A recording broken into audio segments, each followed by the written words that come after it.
Hello there. Welcome back to MNA Ambassadors, Becoming the USP, the Ultimate Sales Professional. Now, over the next 3 to 4 episodes, I'd like to talk about an interesting approach to selling. Some of you might already be very familiar with it, but I think in the larger interest of our community in Dubai, I would like to discuss it. Now, there's a book I would like all of you to pick up, and I strongly recommend you pick it. I'm not pitching it for the author of the book, but I'm simply telling you that if you're in sales, particularly in real estate, and you do not have this book, you could be hurting yourself. Now, some of you are already familiar with the book. It is by Jordan Belfort. It's called The Way of the Wolf. Now, very, very good book on sales. Now, I've been studying sales for the last 20 plus years. I've actually engaged with some of the top sales trainers in the world, and I have actually been creating my own systems. I can tell you without a bias that this book is one of the best ones I have read in the recent times.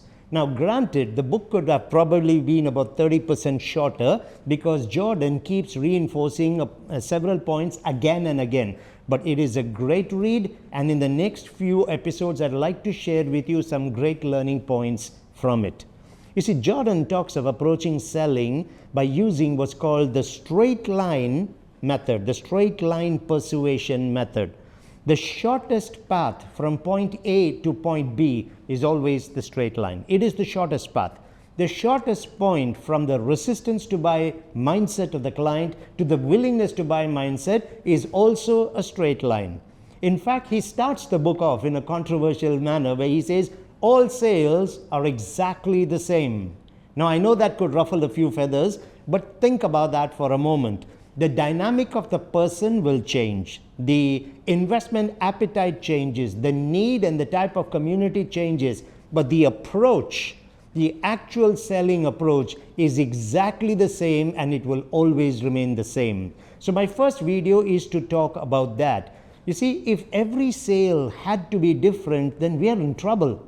I mean, how many different approaches would you have to learn? And I don't believe we could ever comprehend all of them. So it actually makes sense that we have a straight line approach which is standard for any sale, and it really doesn't matter what is the product as well. That's the power of this book, where the concept of straight line selling is explained right in the first and second chapters. Very, very good read. So please pick this up.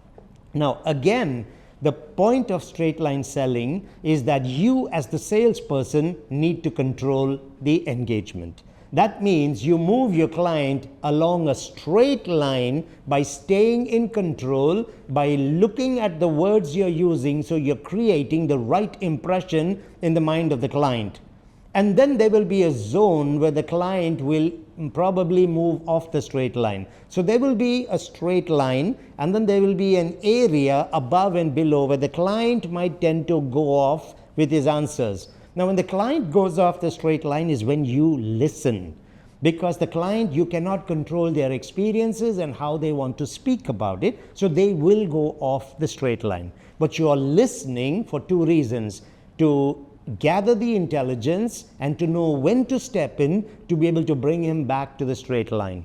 What is not acceptable, however, is you as a salesperson wandering off the straight line, going all over the place, bringing in unnecessary information or irrelevant information which causes the client to lose interest or jump in, interrupt, and take control.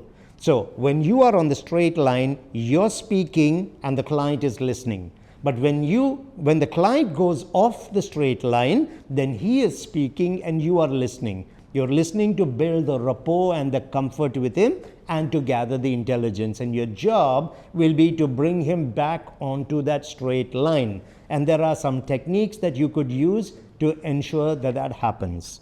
Now, the one other learning that came out of this book, which I think is very important, is people do not respond to the words that you use in the sale. What they do is they respond to an internal dialogue that is being created as a result of the words you're using. So what this means is I am engaging with them on a straight line, using a sequence and saying things in a particular manner. However, they do not reply to what I said and how I said it. What I said and how I said it creates within their mind a second language pattern, what we call the internal dialogue. That's the one they trust because it's their language and that's what they're going to reply to. Okay, so I'll give you a very quick example and expand on this in the next video in the interest of time. So here's a simple example. Imagine if I picked up a phone and I'm reaching out to someone given to me as a reference. I might say something like, "Hi, my name is Anand and I'm calling you from ABC Properties." Now, what's the first thing that happens in the client's mind? Oh God, one more sales guy. So what happens now is he reacts to that second voice in his head, one more sales guy, and bang comes the reply, "I'm not interested. I'm busy right now." Now, that is not as a result of your words. It is as a result of the second voice that came up in his head.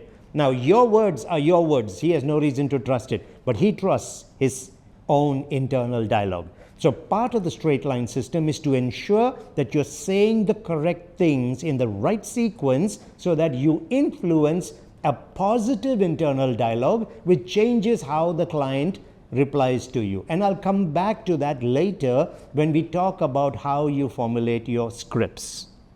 I want to thank you for your time with us on this episode of M&A Ambassadors, Becoming the USP, the Ultimate Sales Professional.